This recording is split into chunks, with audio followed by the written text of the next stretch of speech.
Chapter 24. Friday, when I visit Hank, is very impressed. Fantastic, he says over and over. Now that's progress. My mom and I exchange glances, and I can tell she's thinking what I'm thinking. Hank seems so different. It's like he's come to life because the monster he's built has come to life. He makes lots of little adjustments with his Allen wrench, twisting it inside the little holes in the pipe couples as he throws around words like adduction and abduction, dorsiflexion and plantarflexion, inversion and eversion. He makes me work, he adjusts, he makes me work, he adjusts, and when he's finally done, he smiles at me. I saw the article in the paper. Great piece, and if your progress this week is any indication, I have no doubt that you will be running again soon. Thanks, I tell him, and it is nice to see him so enthused. The problem, though, is that his enthusiasm doesn't stick on me. It's been a long, hard week, and all I can seem to see is that I'm still having trouble walking. Part 4. Adjusting the blocks. Chapter 1. It's still dark outside. The still lights glow through the curtains, putting a softer spotlight on Charlotte, who is fast asleep on my bed. He's curled up next to Lucas, the bear, near the footboard, his back resting against the wall, his chin on the bedspread facing me. Even in his sleep, he's watching me, protecting me. I admire his beautiful coat, the dark lines of his eyes, his pointy ears, and droopy whiskers. I want to kiss his muzzle and tell him what a sweet, sweet boy he is. And then I get the feeling. The one I've kept buried for so long. I have to get up, get out, go. Maybe I can do it, I tell myself. Not fast, not hard, but maybe I can run. Charlotte! It's barely even a whisper, but his eyes fly open. You want to go for the... I stop myself. Outside? He cocks his head, not entirely sure whether what he thinks I'm asking is what I'm really asking. For that matter, neither am I. Get your frisbee, I tell him. He jumps off the bed and darts down the stairs, but he knows it'll be a little while before I can get down there. I slip on the nylon, then pull on a stump sock. I layer on another sock. My legs still shrinking, so I need extra padding to keep my socket snug. Then I put on the liner, push into my pipe leg, and roll up the suction sleeve. It feels solid, but still foreign, like we are still getting to know each other. I sit on the edge of the bed and dress, pulling on my drip sweat, racing on my left shoe, dripping up a sweatshirt. I'm better at the stairs now, but still very careful. Up is easier than down. Sherlock waits patiently at the bottom, tail wagging frisbee at his feet. Good boy, I whisper, then leave a quick note and ease out the front door. The air is cool and moist from a light fog, perfect running weather. I breathe in deeply and close my eyes. Something in my mind doesn't know I can't learn. Something inside me believes I can just take off. Sherlock puts down the frisbee and looks up at me. He's holding his breath, hoping. I pick up the frisbee and say, "Heel!" He falls into place on my left side as we go down our walkway, but he's keyed up, waiting for something big to happen. When I get to the sidewalk, I turn left instead of our usual right. I sense his confusion, his disappointment. "Fetch," I tell him, and toss the frisbee a straight, controlled distance down the sidewalk. He tears off after it, and while he's gone, I take a few jogging steps. It's enough to tell me that I cannot run.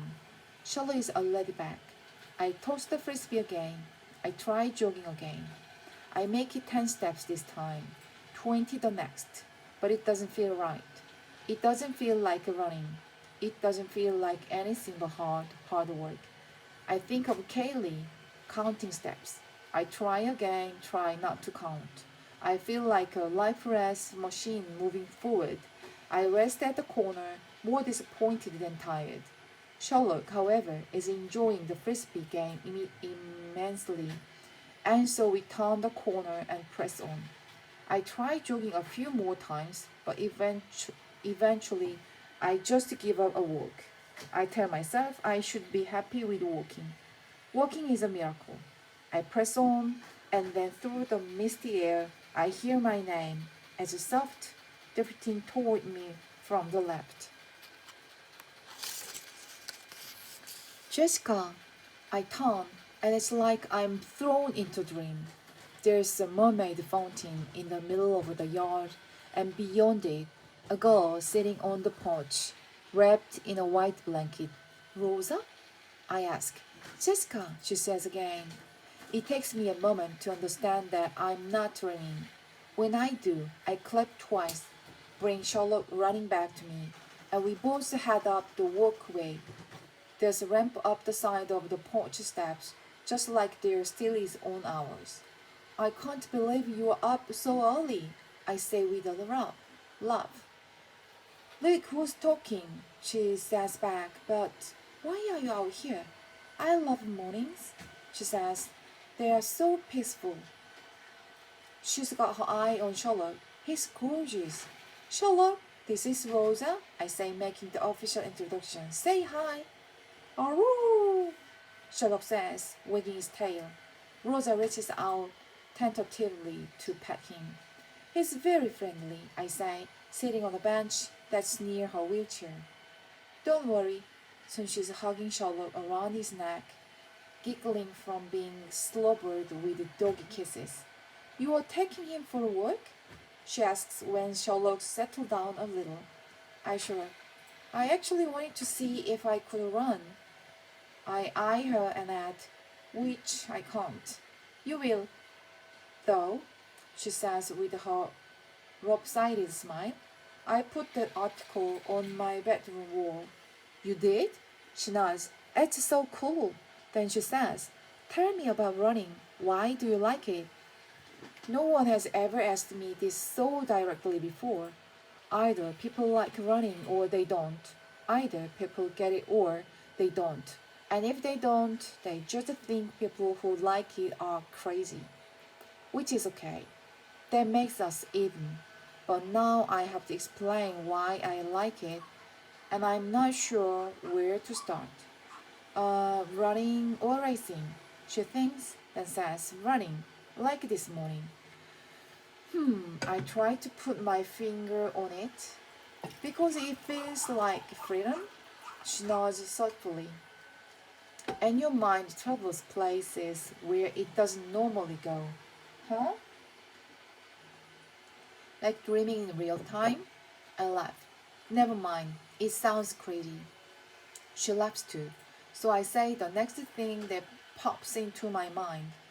I love the morning air on my face as one of the best things about running. The rest of your body is warm, but your face is cool. I laugh again. I totally get why dogs like to stick their head out of car windows. Running's like that, but with fewer bugs in your teeth. She laughs again, then sighs and says, I wish I could feel that. What? I kid her. Your mom won't let you stick your head out the window while she's driving? What kind of mom do you have? A good one.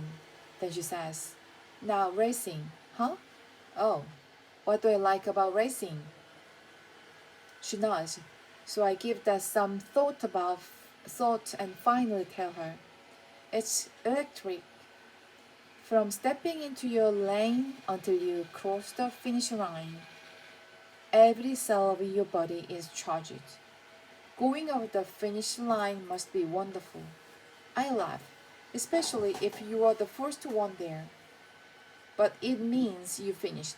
You made it, even if you don't get a medal. I look at her. You're very philosophical about the finish line. She gives a thoughtful nod. It's symbolic. I nod too, because I'm sure I know what she means, but then she adds, because it's also the starting line. For some reason, this thought startles me, and I think about all the races where this is true, the 400, the 800, the 1600, all the relay, and it shocks me that I have never looked at it this way. Maybe because of staggered starts. Maybe because starting feels so different from finishing. At the starting line, you are amped, set, coiled. At the finish line, you are completely spent.